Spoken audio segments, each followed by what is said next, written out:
Hi అండి, welcome to my channel. నేను మీ కల్పనానండి. ఇవాళ వీడియోలో అయితే పెరుగు పులుసు చూపించానండి.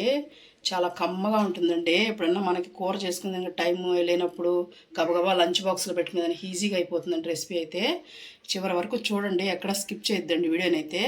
మీకు కానీ ఈ వీడియో నచ్చినట్టయితే లైక్ చేయండి, షేర్ చేయండి, సబ్స్క్రైబ్ చేయండి. వాళ్ళైతే పెరుగు పులుసు చేసుకున్నాం అండి. పెరుగు పులుసు కోసం చూడండి, నేనైతే పెరుగు తీసుకుంటున్నాను.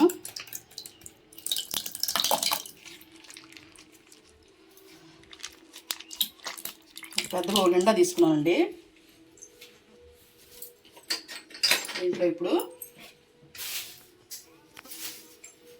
చూడండి, మనకి ఉప్పు ఎంత పడుతుందో సాల్ట్ నేను ఒక ముక్కాలు స్పూన్ వేసుకున్నానండి.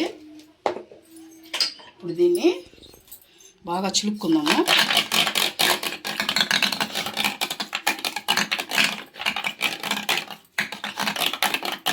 పెరుగు అనేది అట్లా గడ్డలు ఉంటే బాగుండదండి, అందుకని మనం సాఫ్ట్గా చిలుక్కున్నాము. ముందు చిలుక్కున్న తర్వాత వాటర్ పోసుకోండి, ఎందుకంటే వాటర్ పోసుకున్నామంటే తర్వాత చిలుక్కునేది రాదండి. అందుకని ఈ పెరుగు పులుసు అనేది కమ్మగా ఉంటుందండి. ఏం కూరలు చేసుకుని టైం లేనప్పుడు ఇంట్లో పెరుగు ఉంటే ఇలా ట్రై చేసి చూడండి, చాలా కమ్మగా ఉంటుందండి. ఇప్పుడైతే మనం దీన్ని ఒక పక్కన పెట్టుకుందాం. స్టవ్ అయితే వెలిగించుకుందాం అండి. స్టవ్ అయితే వెలిగించి బాండ్లు అయితే పెట్టుకున్నాను. తగినంత ఆయిల్ అయితే పోసుకుంటున్నానండి.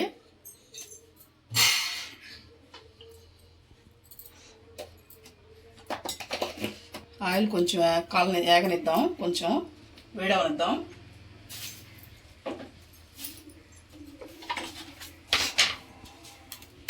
రెండు ఎండుమిర్చి తీసుకున్నాను తిరగమాతకి.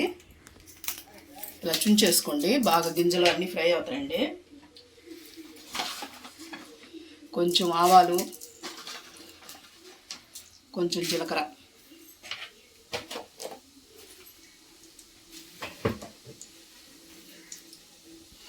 ఇది కొంచెం వేగనిద్దామండి.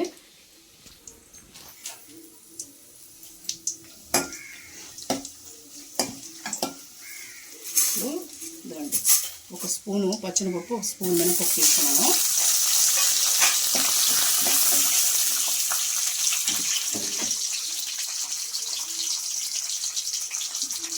అవి కొంచెం గోల్డెన్ బ్రౌన్ కలర్ వచ్చేంత వరకు వేసుకున్నామండి.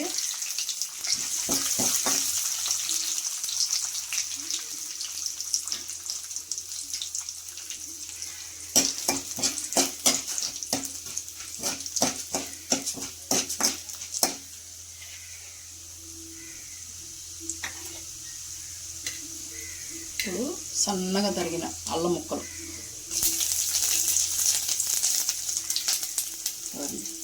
పచ్చిమిర్చి, ఒక 3 పచ్చిమిర్చి వేసుకున్నానండి. మీ కారానికి తగ్గట్టు మీరు వేసుకోండి. కరివేపాకు,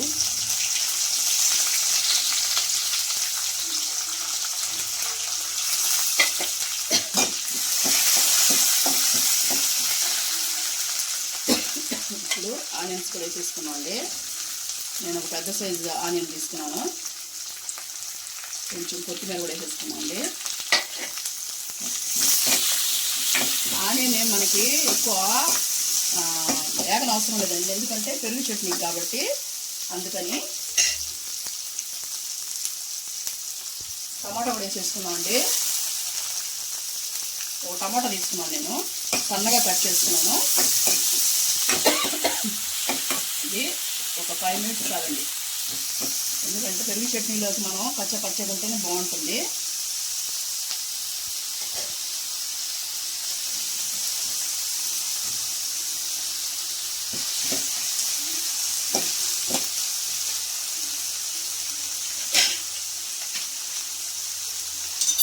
దీంట్లో చూడండి, పసుపు వేసుకున్నాము. పసుపు కూడా వేసుకొని బాగా కలుపుకోవాలండి.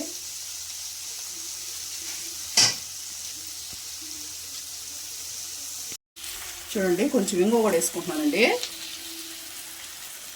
కొంచెం సరిపోతుంది, ఎక్కువ అవసరం లేదు. ఇది కూడా తిరగమాతలోనే వేసేసుకున్నాము. ఇప్పుడు ఈ లోపల చూడండి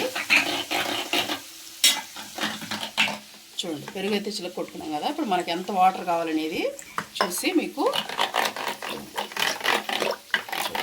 మాకు ఇలా సరిపోతుందండి, ఏం అవసరం లేదు. ఇప్పుడైతే మనకి చూడండి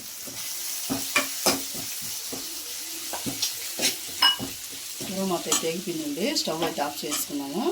అప్పుడైతే మనం పోసేసుకున్నాం ఇట్లా మొత్తం.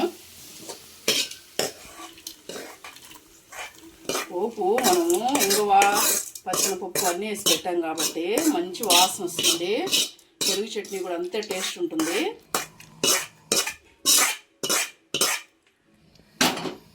చూసారా, ఇప్పుడైతే దీన్ని బాగా కలుపుకోవాలండి. చూడండి పెరుగు చట్నీ ఎలా ఉందో.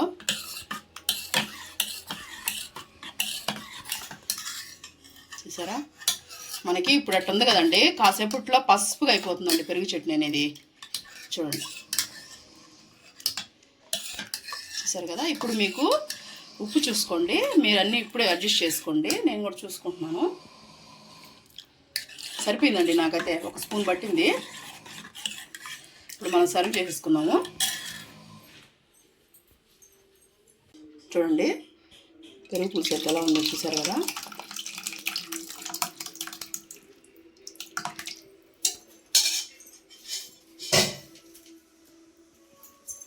కొత్తిమీర వేసుకుందాం అండి ఫైనల్గా. పెరుగు పులుసు అయితే రెడీ అయిందండి. ఇవాళ వీడియో అయితే ఇదేనండి. మీకు కానీ నచ్చినట్టయితే లైక్ చేయండి.